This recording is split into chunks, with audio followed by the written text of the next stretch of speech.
All right, it is 6:30. We will call call this meeting together, May 25th of 2021, ZBA Board. I'm going to do a roll call. We're going to have Mr. Bush Yes. and Mr. Johnson, welcome, Yes. and Mr. White, Present. and myself, Debbie Honay. I'm also the secretary, so I'm making extra notes for myself. Hey Debbie, if you don't mind, I'm recording this, and it's it's also being recorded by the township. So near you guys, if you don't mind. And pay no attention to it. Okay. All right, next thing on the agenda is Pledge of Allegiance. Mr. White, would you like to start it? I'll tell you what, I honestly, they didn't have us do it, so I don't have it to memory. Oh. So. All right, as the newbie. Yep. I pledge allegiance to the flag of the United States of America, and to the republic for which it stands, one nation, under God, indivisible, with liberty and justice for all. Do they still do it for Thank some you very kids? much. I honestly don't even know. I think, yeah. It's burned in my brain from. Yeah. Now I'm a lot older than you. Next item on the agenda is approval of the minutes. We have it for March 16th, which I believe that we already approved last month. So the only one we need approval for tonight is the April 27th. Does anybody have any comments or corrections? If not, I would entertain a motion. I'll make a motion for approval. Second. Johnson, second by Bush. All right, all those in favor, say aye. Aye. Aye. Opposed, same sign. It passes. Approval of the agenda. And I understand that I do have an old one. Under future business, it has the election of the officers, which I would make a suggestion to table that until July. Yes. And just as a clarification, are we shy one member yet? We are going to be, we're still working that out. Okay. I'm working with Supervisor Bennett to get that corrected as soon as possible. Okay, so I think we have 5 members, 1 alternate. Were we also gonna, okay, so it did get approved to have 2 alternates? Two alternates, yep. Okay, So we're perfect. trying to figure out the whole schematic of that, but that should be taken care of before the next meeting, or at the next meeting. Okay, very Is good. there not a June meeting? You said, somebody said July, the July meeting. So there will be, as of today, there should be a June meeting, but at the July, every July is when we elect new Oh, officers. gotcha. Okay, so with that change, would I entertain a motion for approval? Moved. Second. We've got Bush and we've got White. All right, all those in favor say aye. Aye. All those opposed, same sign. It passes. Communications, we have none, I'm assuming, other than an extra letter that came with this case coming up. Unfinished business, none. Gets us to case V 21-004, dimension variance for an accessory fence. Purpose of this hearing is to receive comments from the public to consider a dimensional variance request from section 5.3. Fences. Applicant erected a privacy fence in the secondary front yard. This residence is on a corner lot. All right, we have the applicant that wants to come up. You can say a few words, if you will, and give me your address just for the record. Yeah, my name is Blake Oliver. My address is 9356 Robinwood Drive. And so we haven't put a fence up yet. This was just an application. We have technically a corner lot, but even an email from Jeremy, it's not zoned as a corner at all. Even though it is a corner, it doesn't come to a stop sign. So even in Jeremy's email, he agreed that it's not technically a corner lot. We erected the fence. I can show you guys photos. We're planning on, what we'd like to do, we have a secondary window on the side that faces the road. And all we wanted to do was come out from the side of the house a little bit. I originally said 10 feet, but it can even be less than that. I mean, I'm fine with 6 feet. I don't really care. We just want to hide that window behind there. And then we would go straight back, because we're allowed technically to go straight off the back of our house. But what they're saying is we can't come out into the corner of our house at all. So I even had neighbors write up why this should happen, because they don't obviously care that I have that, because they got emailed or mailed and everything. So these are the pictures of it. It wouldn't even, from the side of the house, the corner wouldn't even, when you're on the road, it wouldn't even come further than the house does already. So it wouldn't block anything. It's not in the way of anything. And the fence is already going to be off the back of the house anyway. We're just talking about coming out 6 feet for like just a little 6-foot section that comes out. So it's not even in the way of anything, because the fence will be back there behind the house directly anyway. So that was really the only thing. So we just weren't sure why that got denied, because I could see if it was a corner and it was like really close to the road or something, but there's no stop sign there. It doesn't even infringe on the corner of the house, doesn't even show anything further than that, so. Okay. Any board member have a question right now, or do we want to jump to Mr. Smith? Yep. Yep, if you have any comments, I know you put a little report for us together. So this is the administrative review, case number V-21-004, 9356 Robinwood, Mr. Oliver. Upon review of the subject appeal and request for variance referenced above, a summary of findings is below. The subject property is located at 9356 Robinwood on the curve of Robinwood Drive and is zoned RU1 residential single family. The subject parcel is approximately 155 by 175 and contains a newly built single family residence. The zoning of all the surrounding properties is R1 as well. Mr. Oliver stated that he'd like to construct a 6-foot privacy fence that starts at the northeast portion of his home and continue due north towards Robinwood 10 feet off of the house. The purpose for the fence in the side into the frontage of the house, into the frontage of the property, is to screen a lower level window that would be easily looked in by a passerby. The applicant is proposing to erect the 6-foot tall privacy fence located within the frontage of Robinwood. While the property may not be typical corner lot as we've considered previously, our planning consultants have determined it falls within section 5.3.11 of our zoning ordinance, which allows for non-site obscuring fence no taller than 48 inches in the secondary frontage of a corner lot and to be set back at least 50 feet from the center line of any roadway. The applicant is seeking a 10-foot dimensional variance for proposed 6-foot privacy fence to protrude into the front yard. Standards to consider for this variance request are practical difficulty. Practical difficulty exists on the subject site, such as exceptional narrowness, shallowness, shape, area, presence, floodplain, exceptional topography, and strict compliance with the zoning ordinance standards would unreasonably prevent the owner from using the subject site for permitted use or would render the conformity unnecessary burdensome. Number 2 would be a unique situation. The demonstrated practical difficulty results from exceptional or extraordinary circumstances or conditions applying to the subject site at the time of the ordinance was adopted or amended which are different than typical properties in the same zoning district or vicinity. And then it's not self-created would be number 3. Number 4 would be substantial justice. The variance would provide substantial justice by granting the property rights similar to those enjoyed by the majority of properties in the vicinity. Number 5 would be minimum variance necessary. The variance shall be the minimum necessary variance to grant relief created by the practical difficulty. And number 6 would be compliance with other laws. The variance is the minimum necessary to comply with the state or federal laws, such as farming activities protected by the Right to Farm Act or accessory facilities to meet the needs of handicapped individuals protected under the ADA Act. The township would recommend denial for this case based on the following items. Number 1, the owner has not provided evidence of a practical difficulty.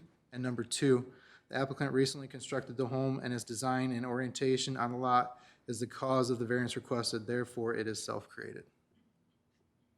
Okay, thank you. Mr. Ryder, do you have anything else to add at this time? I do not. All right, back to the board. Do you guys have any questions before I go out for the public hearing? Yes, Mr. Bush. I guess I'll go first, to Jeremy. Item 3, under the existing conditions, you have variance requested, and I don't want to reread it, but you said that our consultants determined that it falls within section 5.3.1 of the zoning ordinance, which allows for a non-site obscuring fence no taller than 48 inches. So my question is, if the fence is approved as it is shown today at 48 inches, is it still a variance that's needed? No, No. Okay. Thank you. And that's non-site obscuring. correct. It has to be 50% see-through, can't be taller than 48 inches, could be picket fence and/or split rail or chain link, correct? Yeah, well, I think, yeah, and I think that they added the definitions. So on about, probably 5 or 6 pages in, you've got a graphic that shows, by the way, did Giffords prepare this? Yes, I did. So Giffords is showing, and I don't know if you can see it, it's got a, basically has a overview, and then it's got a blue, blue area that shows the required front yard and the corner front yard. And I think they say, and so you're talking about the height.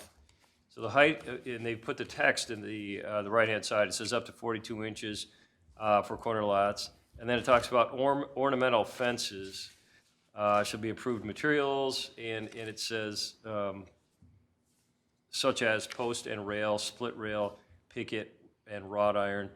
And then, and this is an odd thing, other types of ornamental fences must be approved by the planning commission prior to placement in the front yard. So you've got a referral, again, from those items to the planning commission. And I think, Mr. Oliver, you probably looked at that, and is it your position that none of those materials will work because you want site obscure, you want it to be obscured? Right, and under what I took from when they first denied it, they said I have no issue at all if I just want to go directly off the back of my house. They're Right, like, 'cause that's- no problem. And I said, okay, but we put the window in there and you can see it from the window or from the road, and there's tons of walkers, and just like, I would ideally just like that covered. And because it's barely coming out into that at all, because the fence is there either way, like, it's gonna go right off the back of that. So we're just talking about a very small area where it would come out slightly. So I just thought the variance could easily handle that because it wasn't that big of a deal. Could I ask you a hypothetical? Yeah. If it was the choice between no fence there and some version of a site obscuring fence or non-site obscuring fence, would you rather, if you had to choose, would you rather try to deal with one of those descriptions of a non-site obscuring fence, or are you like just wouldn't work at all? I don't think it would work based on, we have a dog, and we need something that's like completely private. We just poured a big patio in the backyard, and we're building, a deck and doing all that kind of stuff because we just built a house. So we're just trying to get our backyard, and that's why we positioned the house the way it was and why it was approved, and we thought everything would be fine. Because we just wanted the biggest backyard we could possibly get. Otherwise, I could have put it straight on the corner, but then there was issues with where I put the driveway because they didn't want the driveway on the corner. So it just seemed like the easiest, and they approved it to be built that way. I just never thought that they would consider that my front yard. And even my neighbor said, that's not your front yard, that's your side yard. I said, I thought so too, but here we are. So let me ask you a question. You just built the house. Do you have plans that actually indicated where you wanted the fence? Yes, I submitted those, and it was denied. Okay, so that's why we're here. You submitted the way that you wanted them. Yep. Okay, it was denied, and then we're back here. Okay. Yep, exactly. Okay. Mr. Bush, did you have any other questions? No, right now, thank you. Gentlemen, any questions? No. We're talking about the lower level window Yeah. there, right? Just so I'm, okay. Yep, yep, exactly. Okay, if there's no questions right now, I'll open it up to public comment. My neighbors are very concerned. Debbie, you said you had a letter from somebody? Yes, yep, I'll read that in a minute. Anybody here making public comment? No, there's not.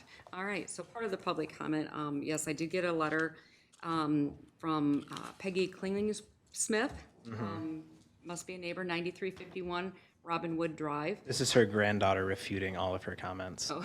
Because I don't think that she understands that the fence is going there either way. She doesn't understand that it's just blocking the window. She thinks she can stop the fence from going back there at all, which is not the case. She is writing, this is a special request to deny the zoning variance requested by Blake Oliver for a 6-foot privacy fence at 9356 Robin Wood Drive, Grand Blanc. I have lived at 9351 Robin Wood Drive for over 40 years. I feel this fence would not conform with the rest of the subdivision, especially for me as I live right across the street. Along with it being a corner lot, 2 sides of the property facing the street, and it being one of the smallest lots in Green Knoll subdivision, this type of fence would very much non-conforming with the rest of the neighborhood. Originally, when this area was subdivided in 1958, there was a list of restrictions added to the abstract, one of them being no fences over 3 feet in height. The idea being large lots with an open park feeling. For a number of reasons over the years, Green Knoll's POA has not stayed alive or active. therefore unable to enforce the restrictions. Attached is a copy of the restrictions dated June 26, 1958, recorded July 1st, 1958. I hope this information will be taken into consideration when you make your decision. Best regards. Does anybody want to see the letter? We're okay. All right. I will close public comment then and come back to the board. I guess the only comment that I would have is that there is a way that you could obstruct that and be in compliant by just using vegetation. You can just put landscaping out there. Sure. If you did, Yeah, evergreens. it would cut 900 square feet off my fence in my backyard as well, which is part of the reason we built the house in Grand Blanc, to have a larger backyard. Okay. Anybody else have any questions for the petitioner I or comments? I have a comment or question. Based on the letter that was written to Mr. Laddie, a homeowners association that was established in 1958, Yeah, well, with rules, right. it's not, I don't think, enforceable today. Well, and this is a great, and I'm glad you brought that up, because I was gonna have to ask you to not consider those guidelines. This is interesting, because I think this is one of the earlier plats in that area of the township. And what happens with plats is it's not like a site condominium. There's not an association, it doesn't have any rule or effect. Arguably, there have been some cases that considered whether or not they had any binding effect on the original purchasers. Okay, but that has since long gone. And even though there wasn't a house here, I don't think there's ever been a house here. I could be wrong. No. But still, this gentleman's not an original. You haven't owned it since 1959. No. I'm guessing. So those bylaws, they're a recommendation. They're voluntary. They don't have any binding effect on you guys. Okay. Any other comments or questions, or I would entertain a motion? Debbie, just one more comment, because I'm a little torn. On one hand, I think it is self-created. On the other hand, we're gonna put a fence at the corner of the house going straight back. We're asking to move it over a little bit. Where my confusion comes now is, I think the applicant says he wanted to screen a window. But I think your last comment was, we bought this house because we want a bigger backyard. Right, and this So just adds to you it. can't do it both ways. No, You're we- saying you want a bigger backyard, which totally doesn't comply with the ordinance. Sure. So now I'm thinking there's two reasons you want this thing, Sure. not one. Yeah, is there one reason to ever want to do anything?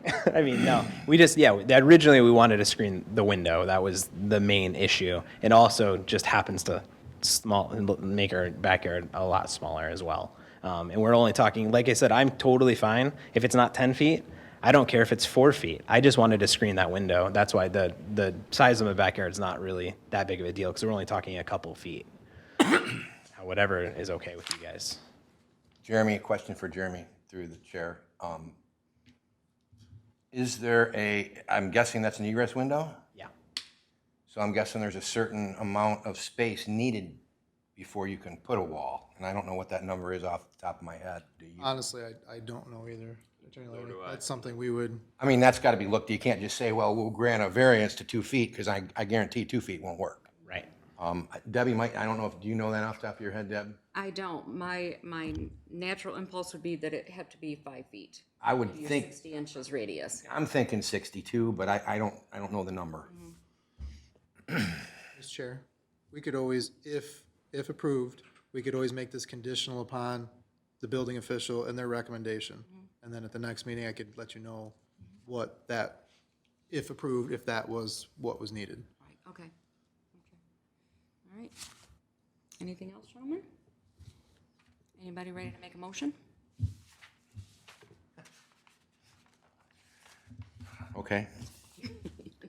I'll make a motion. I would make a motion that we approve ZBA case number 2104 for a variance in the front yard of a lot, with the condition that it is run by the building department and that the fence protrude no farther into the front yard setback than deemed necessary through the building department. Okay. Do I have support? I need support before we can move forward with the vote. Can I ask a question? Sure. Okay. So if we do move forward with approving this, does this affect any case moving forward where we might have this particular issue come up again? Yes. Okay.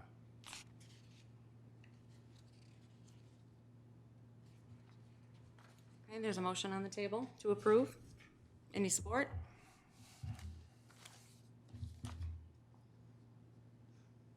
I will support just to get it moving. So Bush, Honay. I will take a roll vote. Mr. Bush? Yes? Mrs. Honay, no. Mr. Johnson? I'm very pro what you're trying to do, but you just didn't hit what you needed to hit to be able to get it passed, for me anyway. Just just No. enough for the egress is not enough. Sorry. Right? And I gotta tell you, building in Grand Blanc is a nightmare. Motion is denied. All right, 3-1. Going on to the next new business, there's none, and then future business, like I said, we will table election officials next in July. So, anybody else have anything else? No? All right. We will adjourn. Oh, make a motion to adjourn. Sorry, Mr. Bush. Yeah. Did that before. So moved. All right. Bush, support by? Me, Okay, done. Mr. Johnson. Okay. All right, all those in favor? Yay. Yay. All those opposed, same sign. All right, motion carries at 6:53 PM. All right, now I can do that. There you go.